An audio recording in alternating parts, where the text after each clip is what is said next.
Bismillah ar-Rahman ar-Rahim, alhamdulillah, wa salatu salam ala Rasulullah. We continue reading from Imam Al-Ghazali's Criterion of Action, Mizan al-Amal. For those of you who are following the Dar al-Minhaj edition in Arabic, we are on page 178, Bayan Anwa' al-Khayrat wa Sa'adat. And rendered in English as the kinds of goodness and happiness. Imam Al-Ghazali said, rahimahullah, the favors of Allah, though infinite in detail, may be summed up into 5 kinds.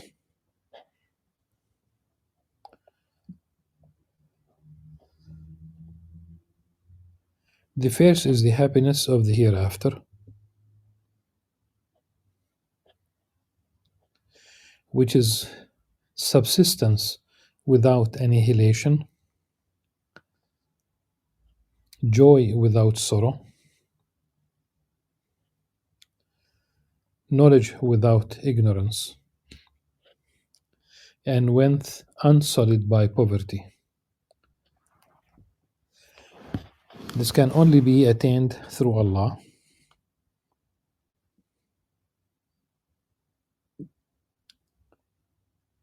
and only perfected by means of the second kind.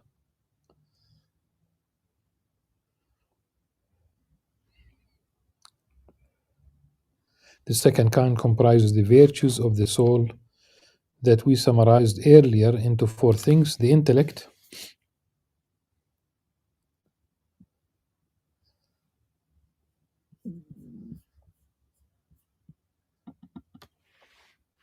whose perfection lies in knowledge; temperance, whose perfection lies in piety; courage, whose perfection lies in struggle; and justice, whose perfection lies in honesty.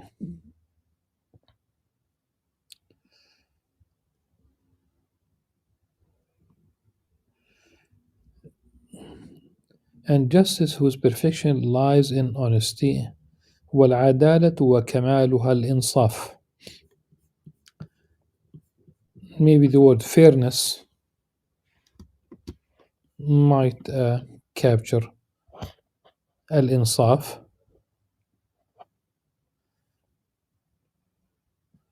In reality, these are the foundations of religion. The fullness of these virtues lies in the third kind. One can see the relationship between the first and the second and the third, and then later on the fourth. Because from the very beginning, it said 5 kinds, one after the other.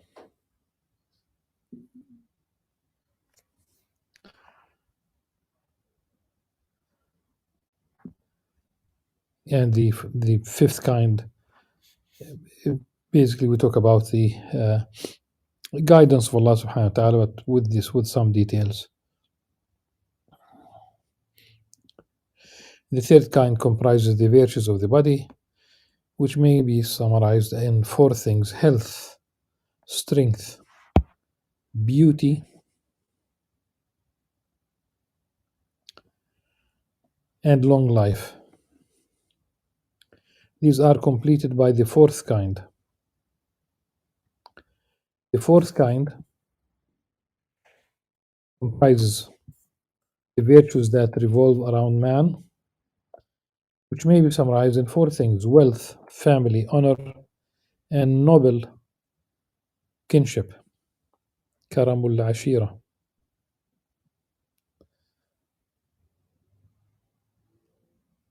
These are only beneficial through the 5th kind.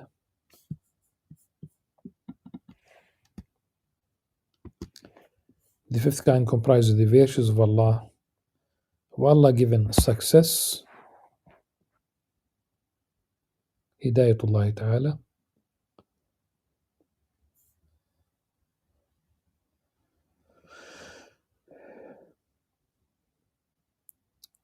Allah's guidance, رشده, direction, تسديده, drive, وتأييده, strengthening.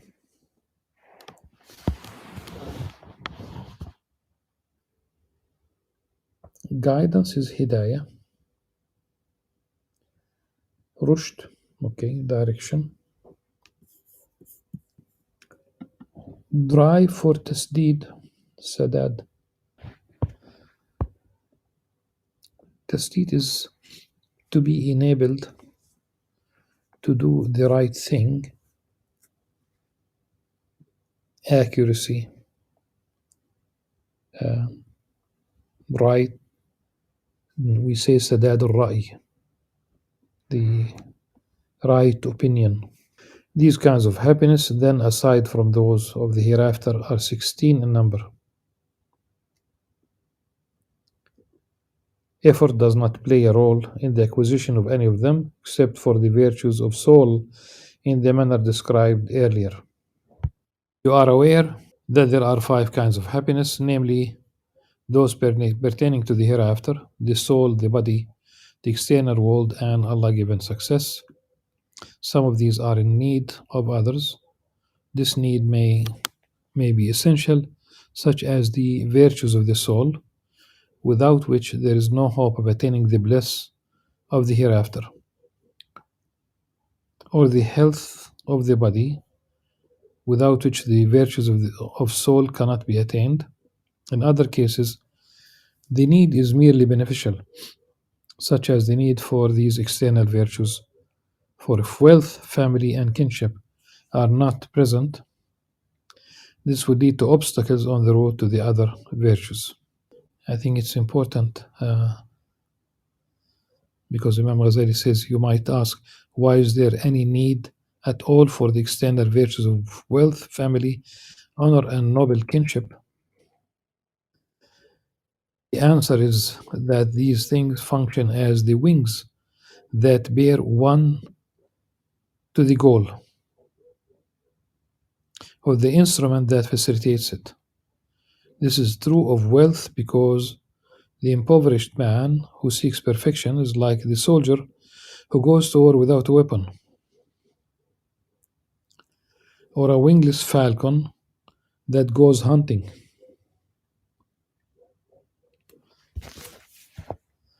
Therefore, the Prophet ﷺ said, how wonderful honest wealth is for the righteous man.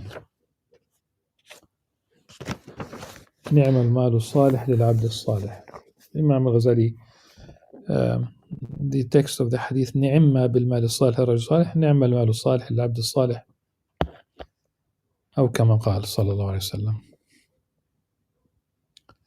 This is a sound tradition, and the context of this is really it's about Amr ibn al-As, the Prophet sallallahu alaihi wasallam. That's the context. The Prophet sallallahu alaihi wasallam addressed Sayyidina Amr ibn al-As, and he was definitely a very able military leader and a political leader too, and an excellent negotiator, depending on when we talk about Egypt. So the Prophet ﷺ mentioned to him that he will send him to in one of these military campaigns, and he spoke about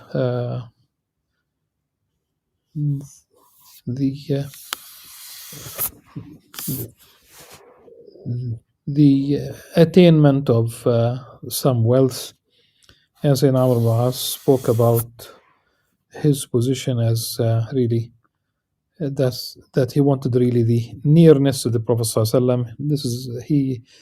This is why he became Muslim. But then the Prophet ﷺ pointed that good money is good for the good person, the good slave. And one might think about the meaning of المؤمن القوي خير من المؤمن الضعيف, something like that, that the strong believer is better than the weak believer.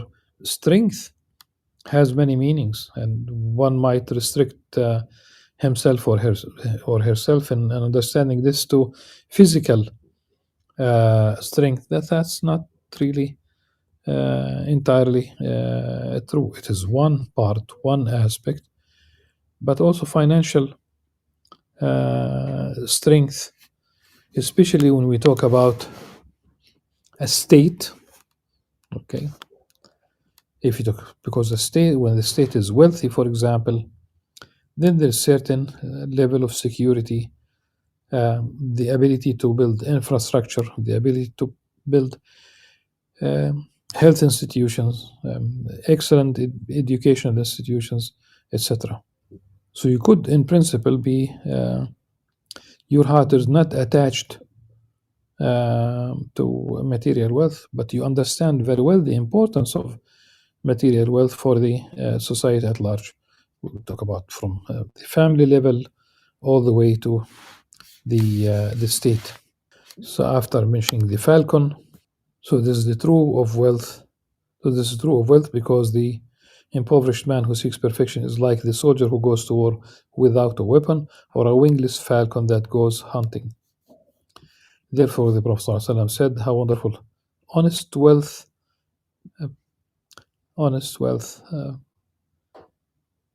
good, honest wealth that is attained in a halal way is for the righteous man, meaning that it will, for the righteous man, such wealth will help. If someone is not righteous and get wealth, then it might be a fitna. It could be used for something haram. He ﷺ also said, what a wonderful aid for reverence of Allah is wealth. نعم العون على تقوى الله المال.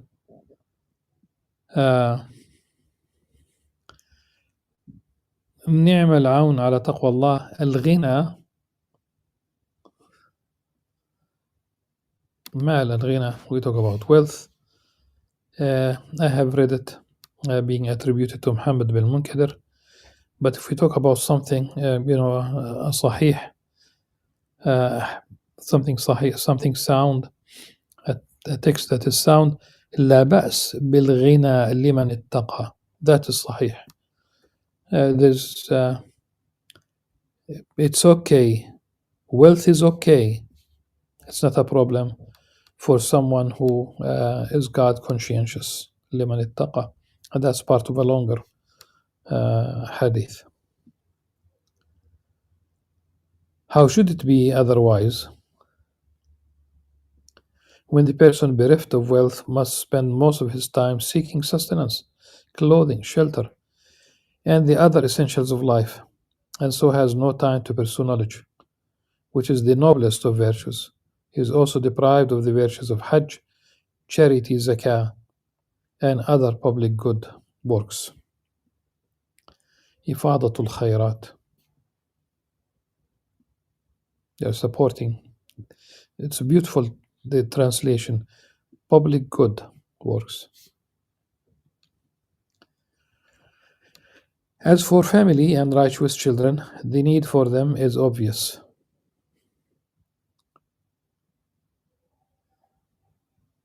A righteous wife is a man's tillage and the fortress that protects his faith.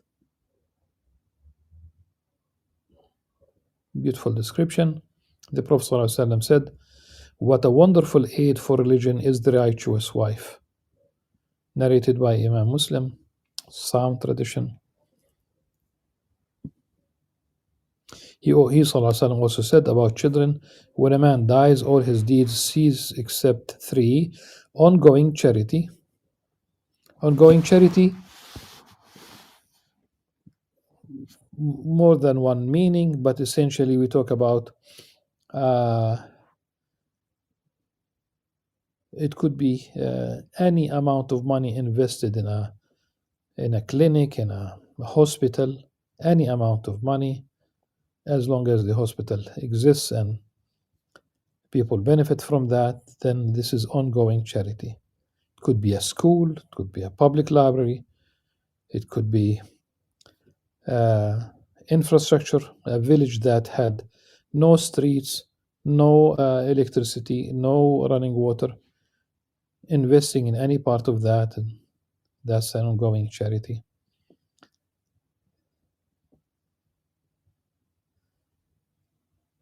But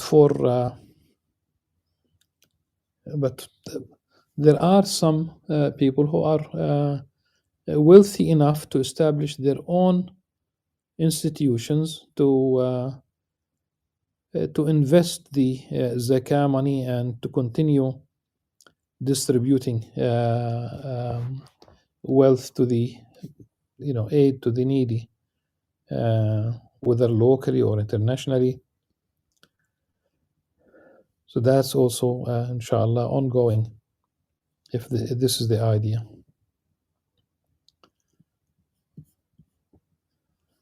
So ongoing charity, صدقة جارية, beneficial knowledge, علم ينتفع به.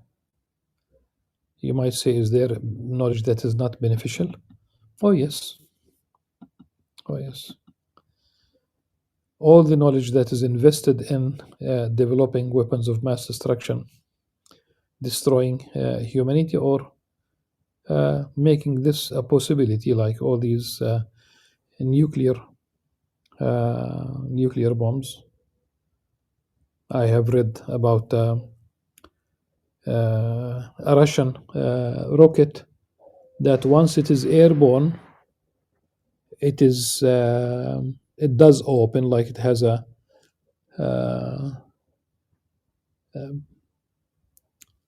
compartment that it opens, and then there are 10 separate nuclear warheads.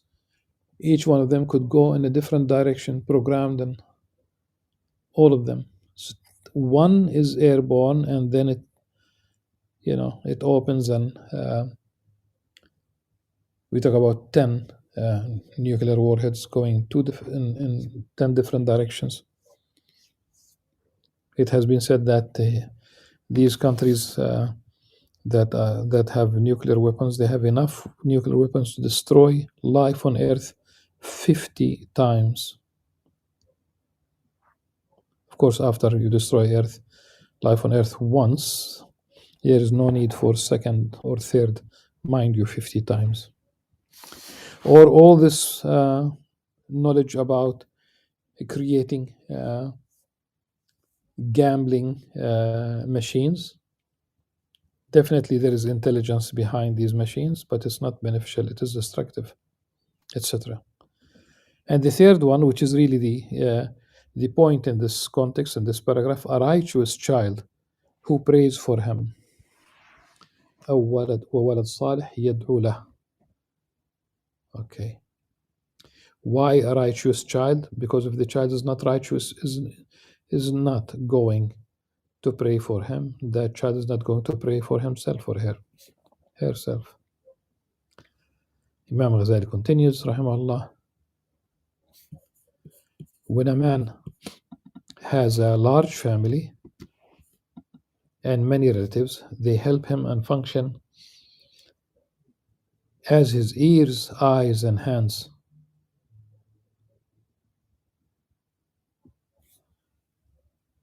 Through them, many worldly matters become easy for him, which would be arduous indeed if he had to do them on his own.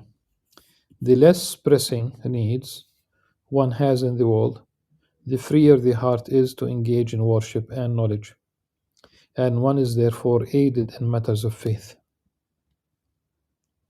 As for honor, it is what allows a man to defend himself from degradation.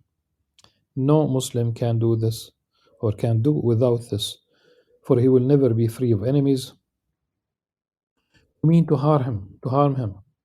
or wrongdoers who pursue him, seeking to waste his time and distract his heart. Thus it is said that religion and the state are twins.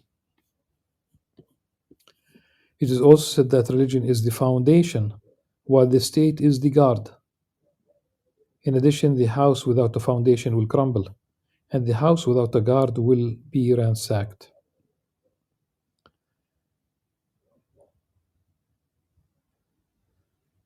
Therefore, Allah subhanahu wa ta'ala says, and were it not for how Allah repels some people by means of others, the earth would have been corrupted. ولولا دفع الله الناس بعضهم ببعض لفسدت الأرض. In some, it is necessary to repel harm so that it is possible to be free to worship. And this requires some kind of honor, just as the thing that leads to goodness is itself good. The thing that protects goodness from being inhibited is also good.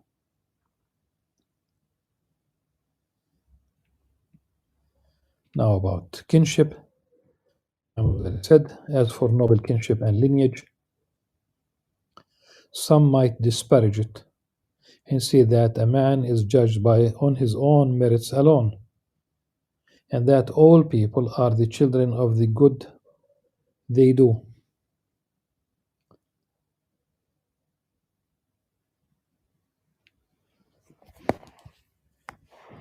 And a man's value lies in the good he does. For my part, Imam Ghazali continues, I say that if nobility of origin but not soul is replaced by nobility of soul but not origin, this will naturally lead to the degradation of nobility of origin. For my part, I say that if nobility of origin but not soul is replaced by nobility of soul but not origin, this would naturally lead to the degradation of nobility of origin.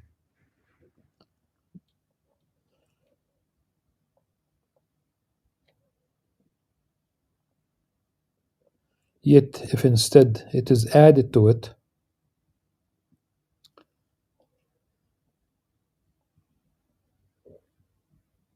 its virtue will not be denied.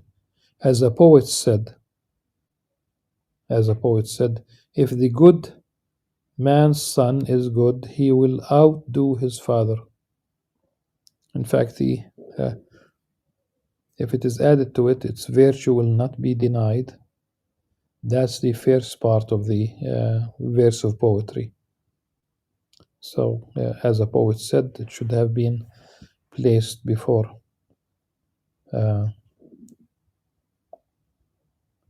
If instead it is added to it, its virtue will not be denied. If the good man's son is good, he will outdo his father.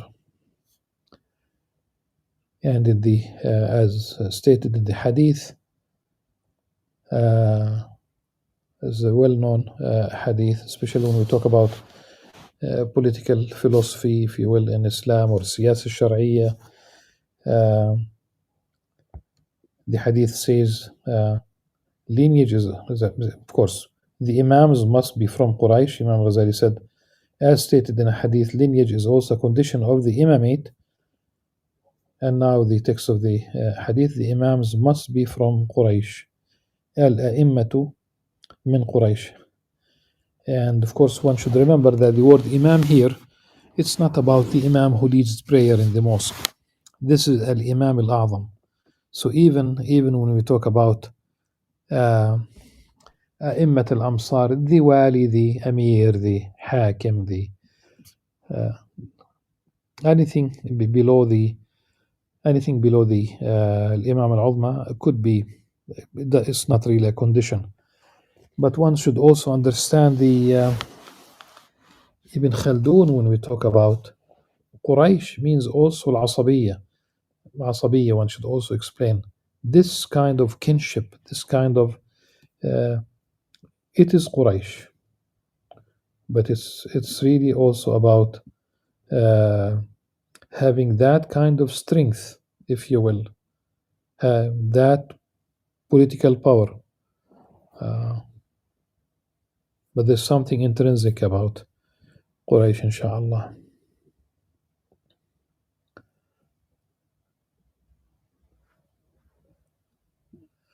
How should it be otherwise when character traits follow temperaments and pass from the root to the branch? Thus, the Prophet ﷺ said, choose carefully where you place your seed.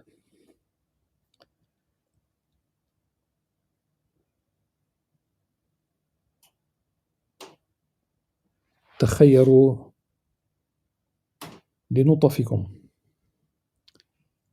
There's an addition that's part of a hadith where the longer version includes فَإِنَّ الْعِرْقَ دَسَّاسٌ.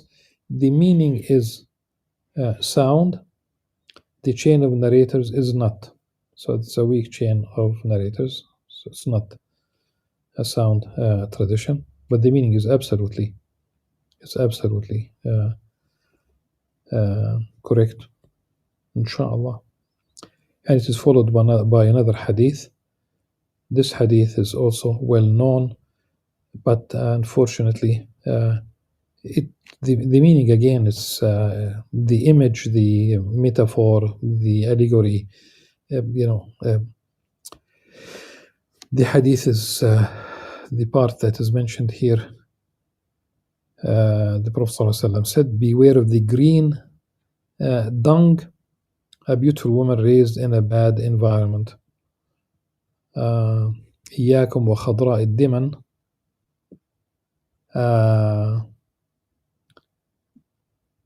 And when the companions asked about the Prophet ﷺ, of course it's not a hadith, we will mention this.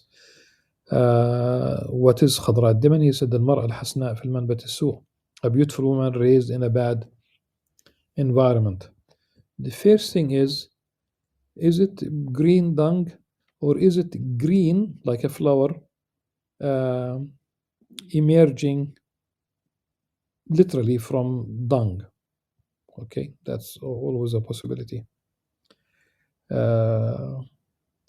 Say that an animal did eat a fruit or did eat, and the animal, it could be a cow, did not digest the seed of that fruit, and then later on it did grow in the dung. That's خضراء الدمن. Okay, so it's not green dung, it's greenery that sprouts in dung. And that's the image of a beautiful woman. That's the flower that is raised in a bad environment. Some scholars said it is daif. Some scholars said even that it is forged, makthub, about the Prophet ﷺ. But again, we know very well that it is a possibility. If the issue is appearances, I think that one should really be careful about appearances, but in all contexts, not only in this context. This then, and since this is a long chapter, it's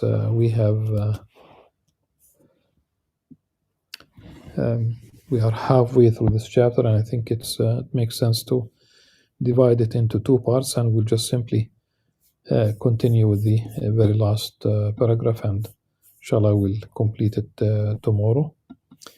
Imam Al-Ghazali said, this then is also a kind of happiness.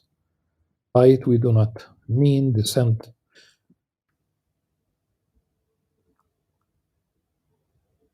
from worldly people,